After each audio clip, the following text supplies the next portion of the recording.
Yeah, we'll post it on the site. Yeah. Excellent. So Dan Goor, let's talk about the big ending to season 3 of Brooklyn Nine-Nine, where we see Greg and Larry in Florida. Where did that idea come about? Why did you decide to end the season like that? Well, we're always looking, as we approach the second half of any season, we're always looking for like a good cliffhanger or like an exciting moment on which to end it. And that image, I don't remember who pitched it, but that image of Jake walking out, grabbing his newspaper in a suburban neighborhood that's clearly not New York, and turning to Andre Braugher and saying hello to him and addressing him by a name that we've never heard before. As soon as it was pitched or thought of, it just like really resonated. And so we that was our starting point about halfway through the season. That doesn't make sense. That was our starting point halfway through the season. The end of the season was our starting point halfway through the season. But once we thought of it, we decided to sort of build a story towards it. And then the other thing the other kind of fun thing that happened was that we had done an Emmy Q&A with Jason Mantzoukas in the very beginning of the year. I think maybe even before we started breaking the season. And it seemed like we love Jason Mantzoukas so much. All the writers love him so much, and all the actors love him so much. And it felt like having him show up after 12 years as a cop who used to work at Jake's desk and just plop his bags down, and everyone's like, who the hell is that? And then it turns out he's this guy, Adrian Pimento, blah, blah, blah. That was also a thing that we really liked. And so we kind of put those two ideas together and figured out a way to do an arc that led from Adrian Pimento to Jake and Holt being in witness protection. How important to you, like as a creator and showrunner and things like that, is the arc, and how important to you is like getting like an episode like this fairly self-contained and things like that? Like, what do you guys in the writers' room try to focus on more? That is such a good question, because that is literally what is going on right now as we break season 4. I have one room that is right now breaking episode 2. And then I have another room which is talking about arcs that could motivate, season-long arcs, 5-episode arcs, whatever we can do. It's a balancing act to a certain extent. It used to be that the rule in network television was that you wanted comedies to be standalone episodes, so that there was no barrier to entry. You could just flick on the TV and there's the gang, and they're doing what they do. You don't have to have seen the episode before. You don't have to see the episode before the one before to know, like, oh, it's Jake. He's solving a crime, and like he has a thing for Amy, and Holt is always badgering him. But it feels like in the era of streaming television, one of the changes that has happened, and you see it with Last Man on Earth, and I think you see it with, Parks and Rec, or saw it with them, and to some extent with us, is viewers also, while they like that, I think they also thirst for arcs. So, and longer form storytelling. And so it's a balancing act, I think. And what we try to do is come up with arcs that don't prohibit us from doing cool, standalone, fun episodes. Like, the danger in doing the arc that we did at the end of the year was it's so high stakes, because you've got a mobster who's trying to kill a person and everyone's life is at risk, that you can't then do a fun standalone episode where there's a hostage standoff between Charles's sperm and Charles's ex-wife, And so like what we try to do is build arcs that allow for standalone episodes as well. And then as writers, it's kind of more fun there's a benefit to having a really great arc, because it suggests stories, and also it can be kind of cool, a challenge, a puzzle, something to put together. And that and that must be like a benefit in some ways of the 22, 23 episode seasons. You've got time for arcs, and you've got time for the standalone episodes with the sperm hostage situation, or to do a Halloween bit or something like that. Right. Yes. So Yeah, it's the benefit and the curse of 23 episodes. It's like, on the one hand, if it would be very difficult to come up with one arc that could span such a long period of time. And then on the other hand, it allows us to do that arc, but also have those kind of fun episodes like Halloween. Do you think we should do another Halloween episode? I think they're fun. I think they're good. Like, I think I would miss a season without a Halloween episode. But I guess, like, you've always got to, like, live up to the ones of the past, and you don't want to become a stale thing. So I know. What do you think, Dan? We are actively debating it. We tried this year's Halloween was, for those people who don't watch the show, although I guess why would they be watching this if they don't watch the show? Well, let's assume. This is a horrible road for me to have walked down. But Jake and Holt, Andre Braugher and Andy Samberg, every year battle. They have a heist to see who's the best detective in the office.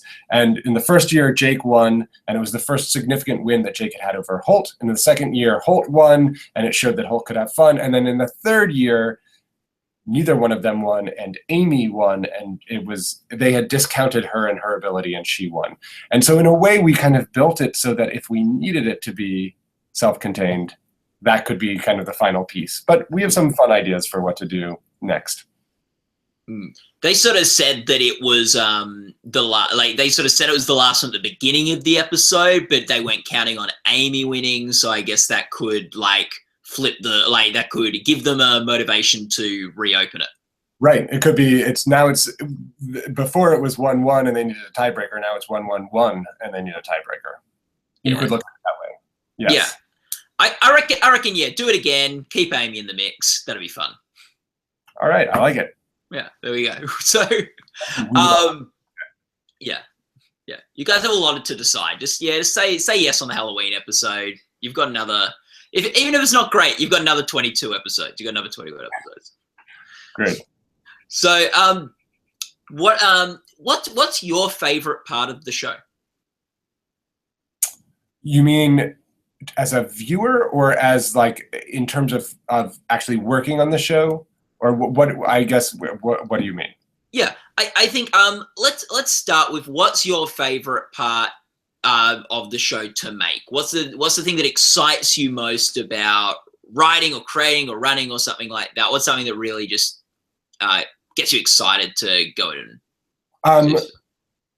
I feel incredibly lucky to work with incredibly talented people, both in the writing end and in the acting end and on the production side. So what's really exciting to me is when we hit upon an idea that feels unique to our show. So it's like a police comedy idea, and where I know that the writers are going to hit it out of the park, and I know that the actors are going to hit it out of the park, and I know that every actor has a fun thing to do. In years past, it might be the party episode, which granted wasn't necessarily police centric, but it was when we hit upon that idea, it was so fun. And or any of the episodes that we do with Craig Robinson, the Pontiac Bandit episodes, which are a little bit plotty, but there's so much fun in their relationship, Jake and Craig Robinson, on camera, and it's so fun to watch them on stage actually producing it. Those are really fun to do. I like watching. I love going to a table read on a script that I'm particularly happy with, and watching the actors, the immediacy of watching the actors read these words and watching the writers see their words being read, and if it's a good script and it does well, watching that whole thing come together is really magical. Is that a good answer? I'm trying to think of what yeah. Yeah, no, it's good. And what's your favorite part of the show to watch? When it says created by Dan Goor and Mike Shore. Yeah. No. My favorite part of the show to watch, I really like the group scenes. I like the scenes that have the entire crew, the entire gang together, and we call them killing fields. It's a term that we used both on The Office and at Parks and Rec, but where there's one there's a thing that's happening, and every character's unique point of view allows for them to have their own killer joke. I really love watching those things happen. I like a great cold open can be really fun. Like we did one this year that I loved, where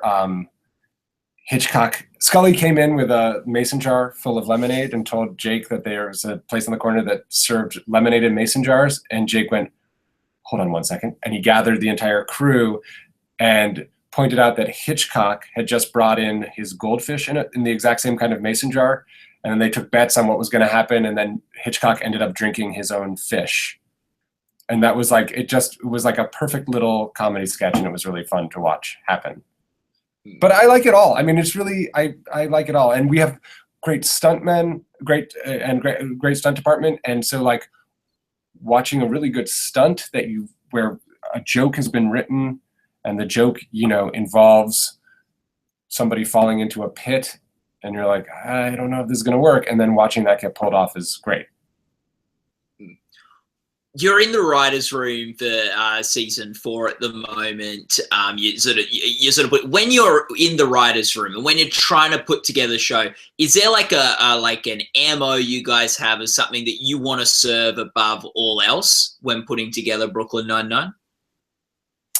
That's a very good question, I think. There are a few things that I would say we want to serve above all else. Like, yes, we always want to make sure that the characters are acting appropriately, that they are acting like who they are, that the jokes and the things they are saying are things only they would say. We want to make sure that the stories are interesting, have twists and turns and escalations in them, that they're not just, that there's enough incident.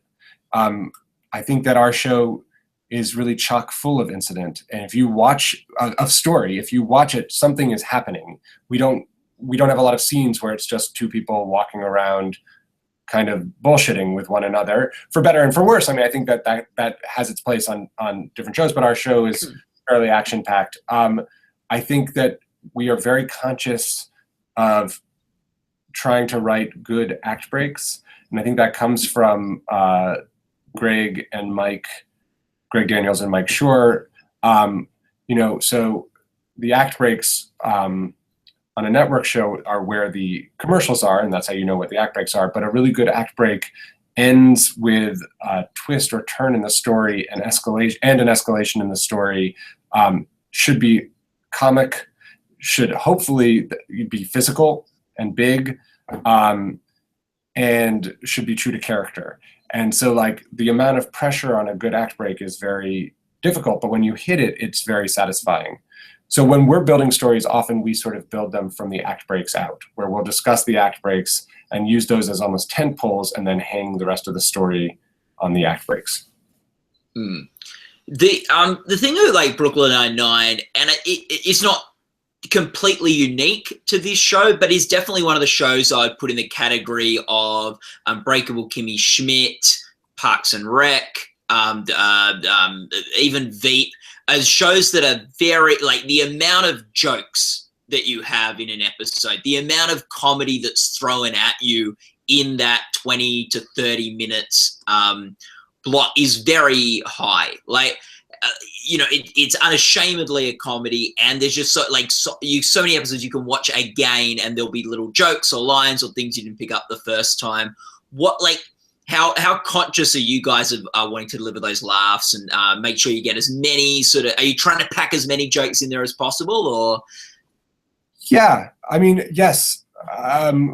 It's not like we have a quota or a limit, but I think, we feel it when there aren't jokes. And we love writing good jokes, and we have some of the best joke writers there are. And I think also we try to create scenarios which are inherently comical so that the jokes feel natural in them. And that's a lot of work goes into that as well. So when breaking a story, when coming up with the actual story, saying like, what is it about this story that is comical? What is it about this scene that is comical? And then once you have that down, letting the hounds loose. And by that, I mean some of the best joke writers in the business. And then Andy himself on set is incredibly funny, and Andy is often coming up with really funny stuff. Many of our actors are very funny. Joe and Chelsea, a lot of them are improvising and coming up with stuff. And then we have a writer on set for every episode, and the writer is pitching more jokes. So yeah, it's really a priority. We really pride ourselves on the quality and quantity of the jokes. Yeah. Do you have a fun story or moment of Andy on set when he brought something? There are a million of them, and so of course, as soon as you ask me, they're all flooding away from my brain. I wish I could press pause on this and look in my email, because I'm always emailing him like, that thing you said on set was so amazingly funny. This is terrible that I can't come up with something right now. He's incredibly funny. He's an incredibly great producer. I could literally run to my writer's room and ask them to give me 16 examples, and they would, but I'm joking. Yeah. It doesn't reflect poorly on him or me, but yeah, no, he's great. There's a lot of stuff. If you think of something later while we're talking, Dan, you can just add it then. Right. Gotcha. Yeah. I guess let's talk a bit about the cast of the show. And I think Brooklyn Nine-Nine and Parks and Recreation are probably two of the best exampple in recent times of just this lovable cast where you've got very different characters. They're different from each other, the two shows, but how important is you when you were putting together this cast, putting together these characters in the show and in the pilot of the different roles they would all serve and how they'd work against each other? It was really important. I mean, that's how we built the cast. Was we started with the Holt-Jake dynamic, really, but as we built it out, we wanted to make sure that every character had a relationship that seemed like it could be funny with every other character, not just with one other character, but with every other character.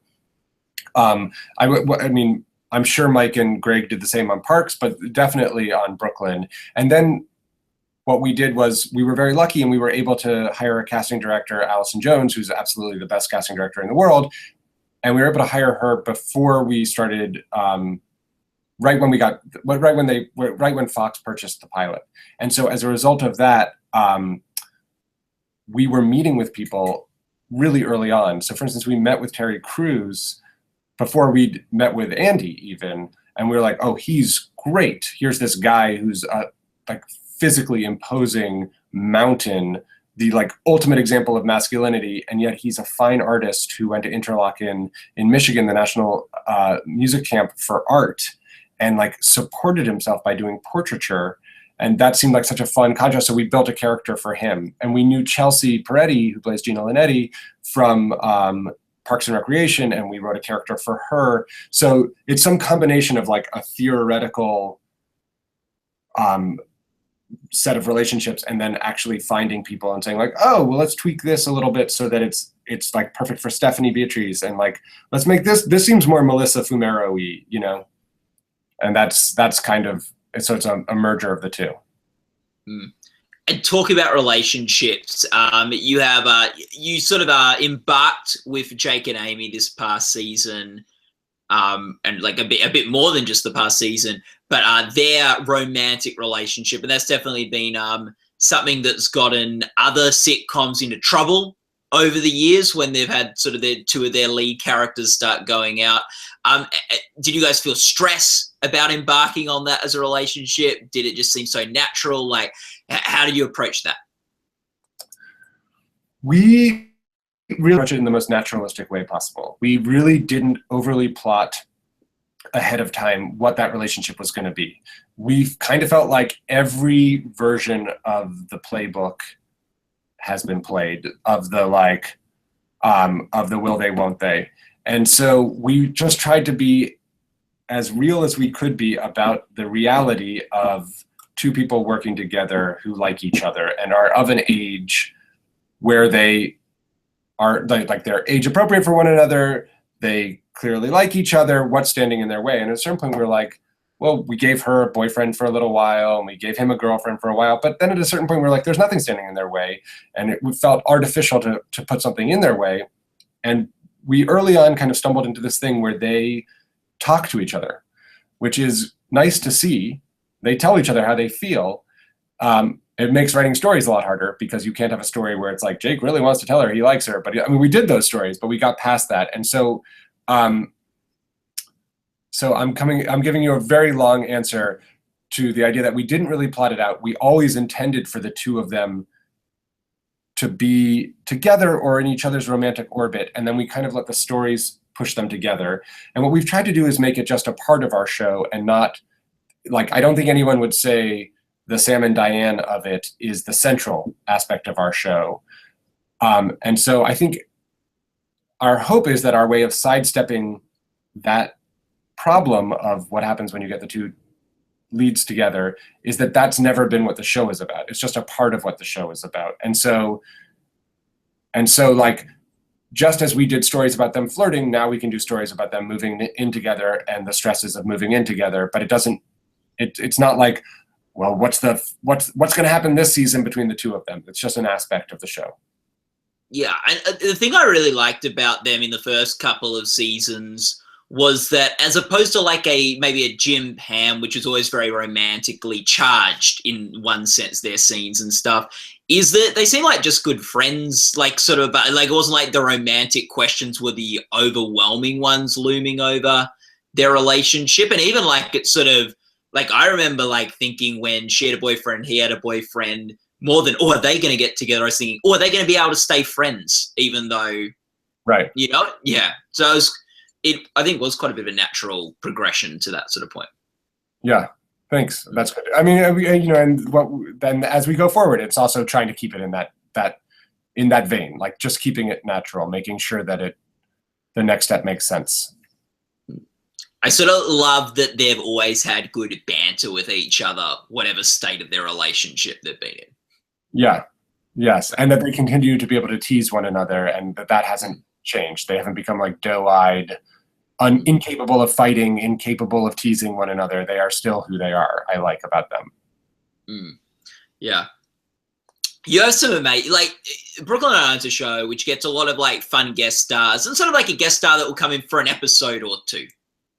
Yeah. Like, you know, it's not like, oh, we've got to sign someone up for a big arc and things like that. Or you had Kira Sedgwick and things do that. Has there been a guest star of season 3 that they're just like really exciting to have? Yeah, I think like I think the thing that happens is when you're on the air longer, you are able to attract more guest stars. So this year, I felt like we had such great guest stars. I mean, I think one of my favorite episodes we've ever done is the 9/8, which is with Damon Wayans Jr. I thought his chemistry with Andy and with Joe Latrulio playing a very jealous Charles Boyle was so magical. And that's like one of my favorite episodes we've ever done. We had Bill Hader in the first episode as the new captain who had a heart attack and died instantly. Kira came back, Dean Winters was there, and then Jason Mantzoukas was, you know, we had him on for 4 episodes. And he was has become such a vital part of the sort of family. He's such a powerful improviser, such a powerful performer. And like having him on set was just a dream come true. Any regrets about killing Bill Hader's Seth Dozeman? Yeah, just that he can't come back. But I guess his twin could come back.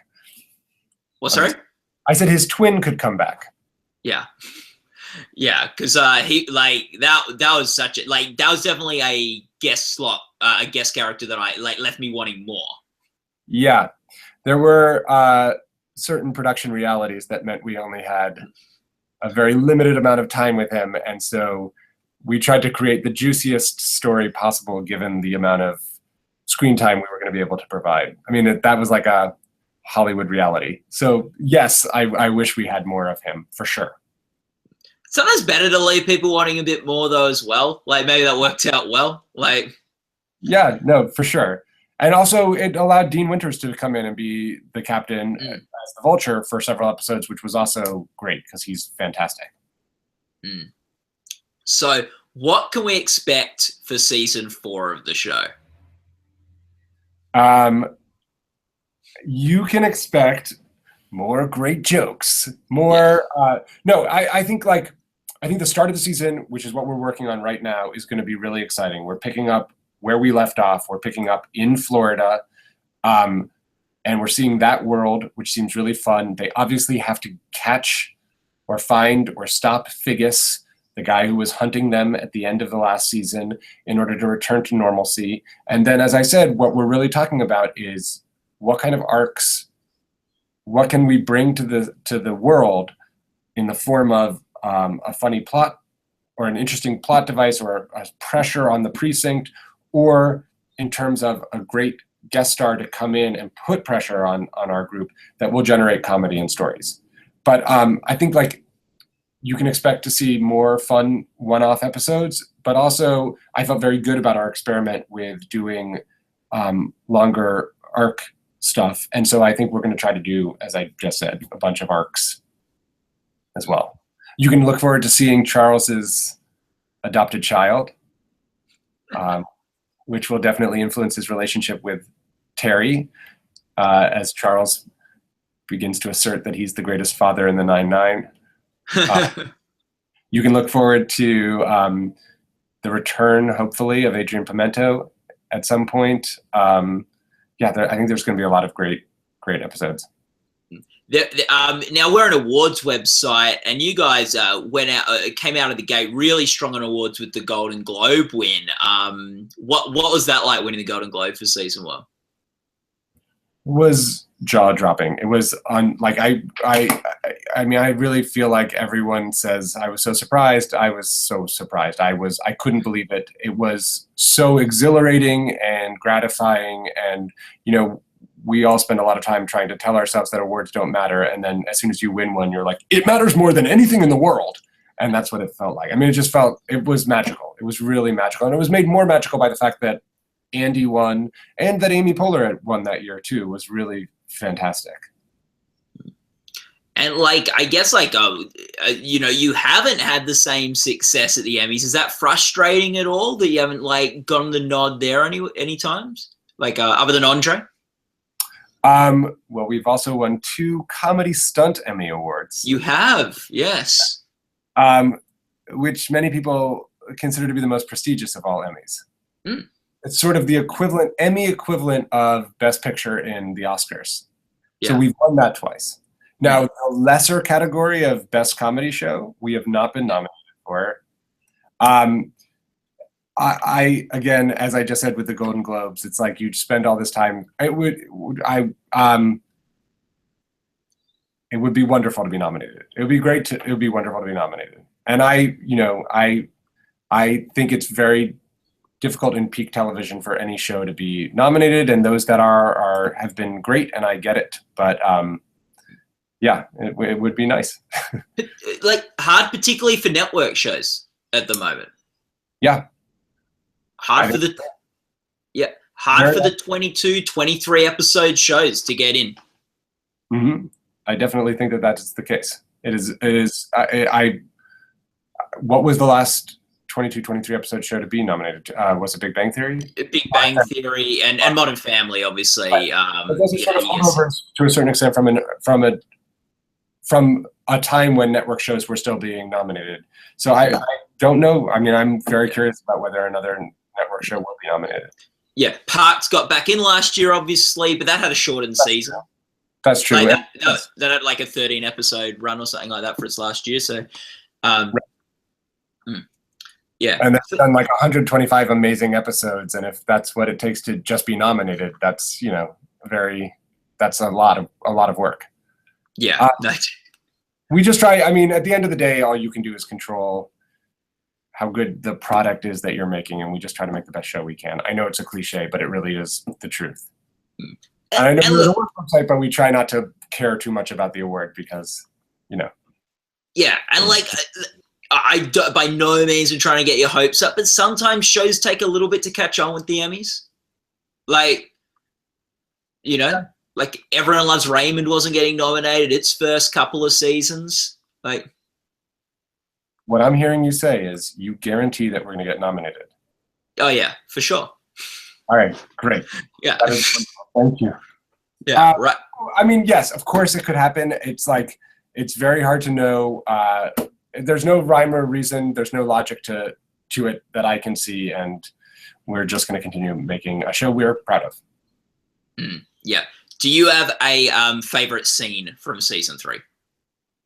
I have a lot of favorite scenes. That's not an evasion. But I would say one of my favorite scenes is when Terry, Jake, and Charles are at the bottom of a pit and they have to huddle together for warmth and they have to spoon one another. That really, really cracked me up. I really love, there was a scene where Andre Braugher and Andy both had gigantic boobles on their neck and they got into a fight and started poking each other's boils and they collapsed, which really cracked me up.